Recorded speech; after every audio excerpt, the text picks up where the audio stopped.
Hello everybody, welcome back. You are watching Week 5 of the Mortal Kombat X Pro League presented by ESL, where we're going to get right set up. It's going to be F0xyGrampa versus IrishMantis. These guys definitely want that run back, and they're preparing for that. But we're going to quickly address a question that was asked by one of our viewers before the break. It's a mixture of who do we think is the most overrated and underrated variations. And straight out, it was two individual questions. It was two questions, but I was saying we're going to merge them into one, which is most underrated variation and most overrated variation, and also what do we think of Kenshi. That kind of doubles up. Kenshi isn't the strongest character in the game. The problem is he has some very difficult matchups. Now, a character being good, a character being strong is kind of dictated by how many good and bad matchups they have. Kenshi has quite a few bad matchups, although as a tool set, he has a really good set of matchups.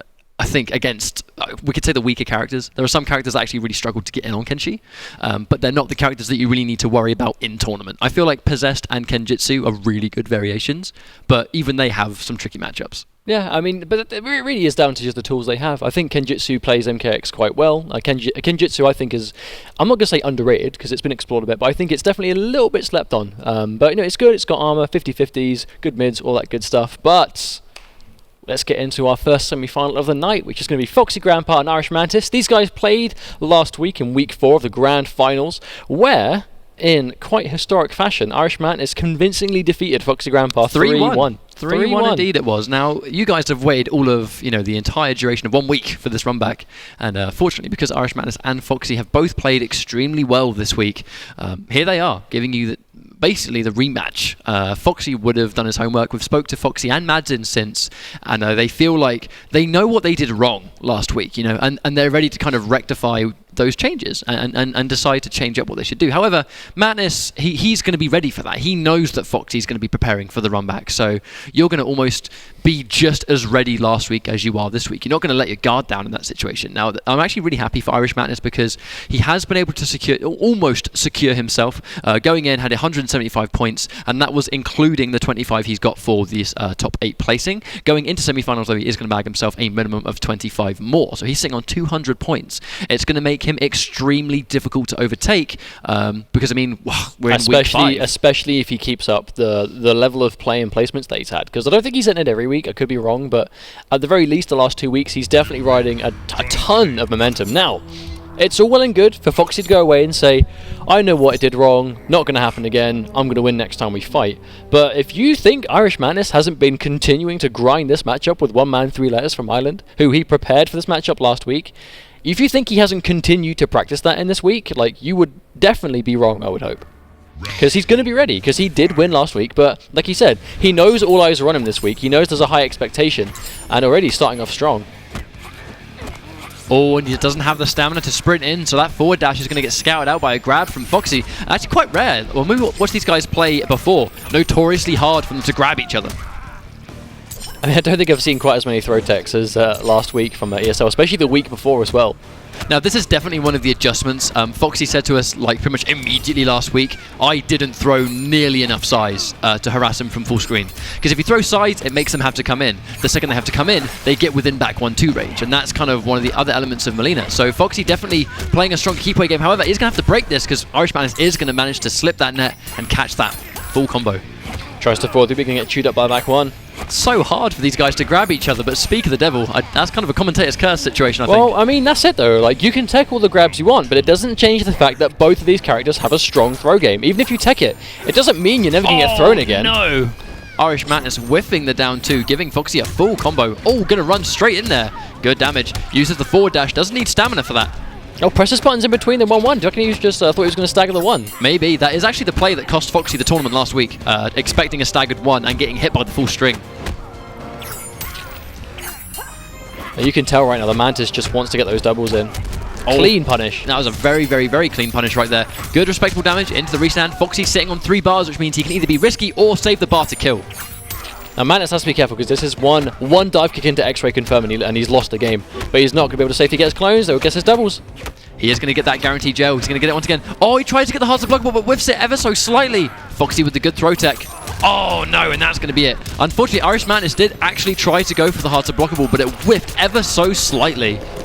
I mean, he was just out of range. I mean, do you reckon he had to just run in a little bit to make it hit? Do you reckon it was a small hitbox thing? Like, again, that's a relatively new piece of tech we've seen from stunt double players, and we've not really seen IrishMantis consistently enforce it in the Pro League, so I've not seen it too much.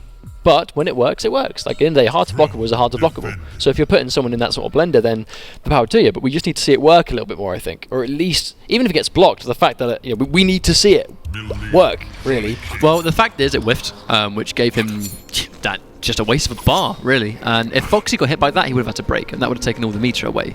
That would have put IrishMantis in a much better situation, because it would, it's all about read. Is Foxy going to dash? Is he going to do a telekick? Who knows? But either way, he needed that to connect, so he's going to remember that going into game number 2. But Foxy, a much more commanding neutral. We saw last week a lot of IrishMantis kind of just getting in there, and Foxy's going to make it a lot harder for him this week from what we can see in game 1. Now, last time we saw Foxy Ops go for forward 2 to chew up these whiff down 4s as a punish. Haven't seen him do it too much yet, and no hit confirmed on the 1-1 by IrishMantis, unfortunately.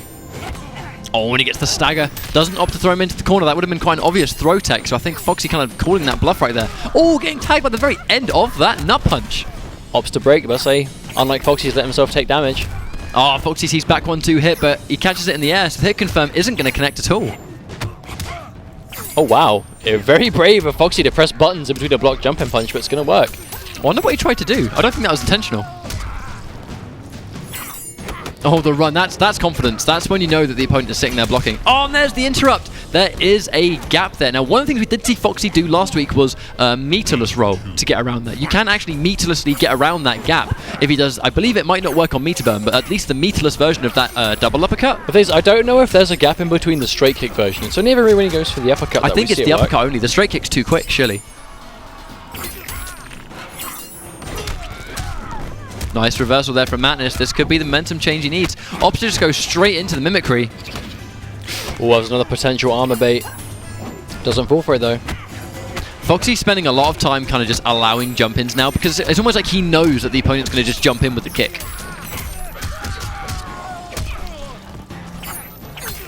And that's going to be game. I mean, you can almost see the instant adjustment. He's pretty much being a lot more frustrating to fight.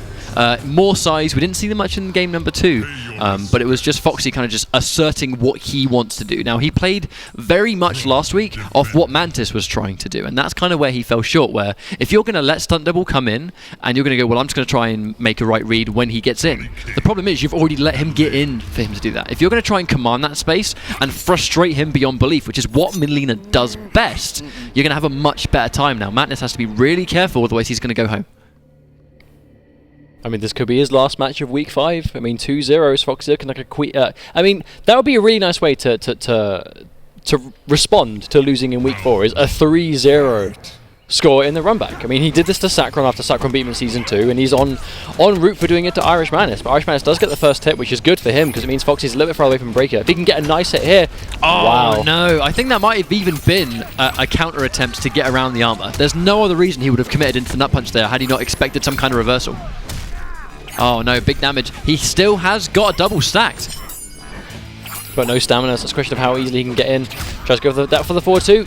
Doesn't turn into the nut punch. Oh, hello, that's going to be big damage right there. Foxy has to use the break. I mean, it's Melina, she's going to have breakers all the time. Oh, gets another throw. There's the doubles, good situation for him. I think Mantis actually realizing in the other games, Foxy was a little bit prone to do in those situations a... oh, nice throw tech. Can't throw this guy. Can't throw either of these guys. What's going on? And there's the armor. IrishMantis tries to break. Match point, FoxyGrampa. I mean, I just literally perfect play. Literally perfect play right there at the end of round 1.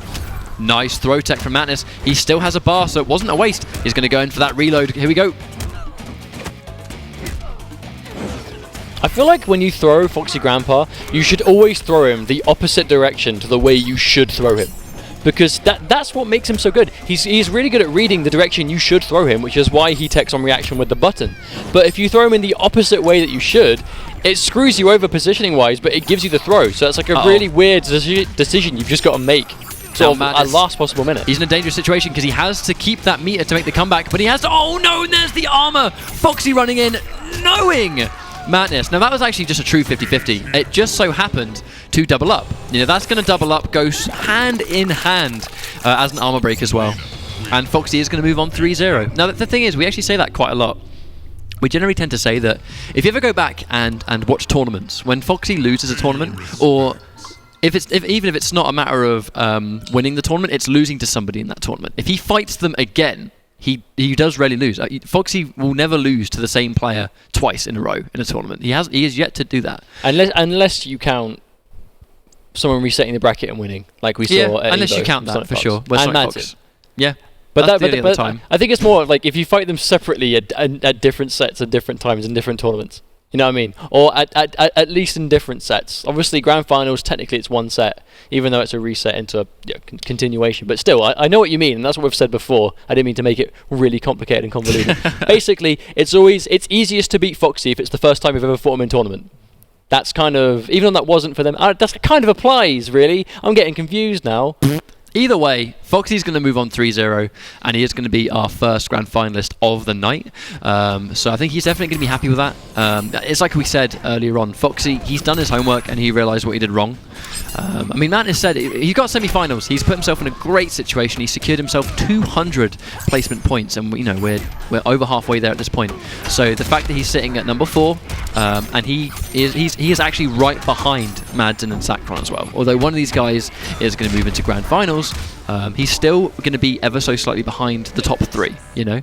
So when he's in that situation, I mean, he can't be too unhappy with it. I mean, yeah, it was 3-0, but at the same time, he's doing really well, and he has secured himself a comfortable amount of points. It's now up to Mantis to do what Foxy just did to him back, or at least, you know, for the rest of the league. Basically, take your loss, learn from it, watch it back, learn as much as physically possible about what you did, really. And there, just on a couple of quick seconds of assessing, is armor. Gaps. He was leaving too many gaps where he shouldn't have been doing when Foxy had the bar. He was going for nut punch on prediction of armor when the armor hit multiple times and broke it. Like, a couple of matchup dependent things that he wasn't doing last time, that Foxy wasn't doing last time, that he didn't really adjust quick enough. That really is what cost him that set. But like you said, still in a great position to make the finals, got a nice chunk of points from this week, still have week 6, 7 and 8 to go after this week, so by no means are we guaranteed set with our finals. However, FoxyGrampa is in that situation. He's pretty much guaranteed. Minimum 75 points again today. Minimum 75. Sacron, Madsen, 2 opponents on the other end of the bracket that he has consistently beat in this Pro League so far in Season 3. Of course, that's not a knock against them. Madsen and Sacron, phenomenal players, both in their own right. But Foxy's sitting there, minimum 75, and a good chance to walk away with 100 again, unless we see Madsen or Sacron pull an upset. But who wins? That's the thing. Sacron and Madsen is going to be our next match. These guys are in this King of the Hill, almost good to go.